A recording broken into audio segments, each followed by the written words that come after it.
Hey everyone, welcome back to the channel where we roast humanity's greatest hits. Today we're talking about how a bunch of hairless apes from Africa accidentally took over the planet while probably trying not to die horribly. Around 300,000 years ago in Africa, early Homo sapiens were evolving and making terrible life choices.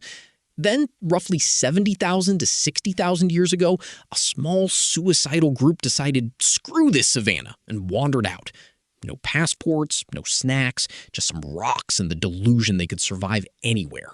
They weren't brave explorers. They were desperate refugees fleeing droughts, predators, and each other. Small bands of 20 to 50 people.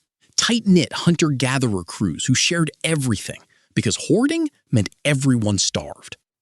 Life was constant fear mixed with wonder at new horizons, all while wondering if today's bad decision would end the bloodline.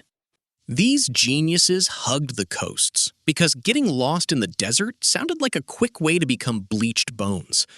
How did they figure out directions without a compass? They didn't.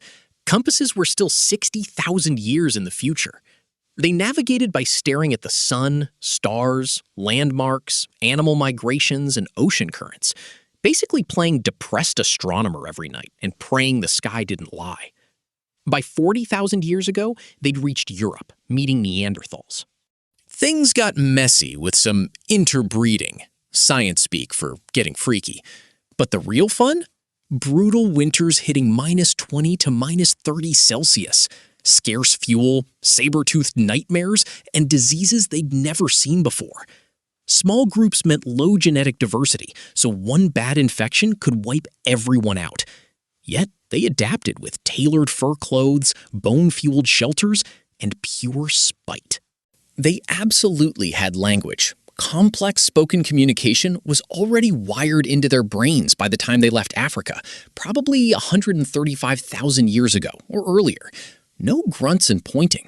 They could plan hunts, warn about dangers, share stories around the fire, and coordinate the next suicidal raft trip. Society was mostly egalitarian. No kings, just fluid bands, where decisions came from whoever knew the terrain best that day. Women hunted and gathered too. Sharing meat wasn't charity. It was survival insurance. Around 50,000 to 65,000 years ago, some mad lads in Southeast Asia looked at the ocean and thought, yeah, let's raft across open water up to 90 kilometers. One wrong wave and your entire family becomes shark snacks. They made it to Australia anyway, painting art while dodging venomous everything in a land that wanted them dead. The emotional toll must have been brutal. Constant grief from lost loved ones, but also that addictive rush of new horizons. Up north, during the Ice Age, Beringia Land Bridge appeared because oceans were frozen solid.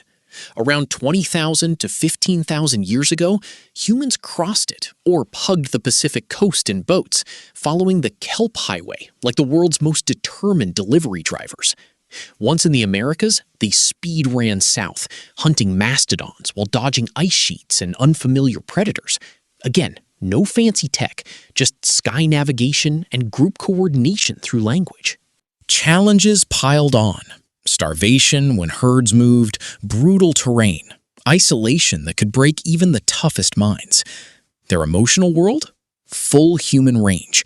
Terror at night sounds, mourning dead children at horrifying rates, joy in successful hunts, and that restless itch to see what was beyond the next ridge. These weren't emotionless cavemen.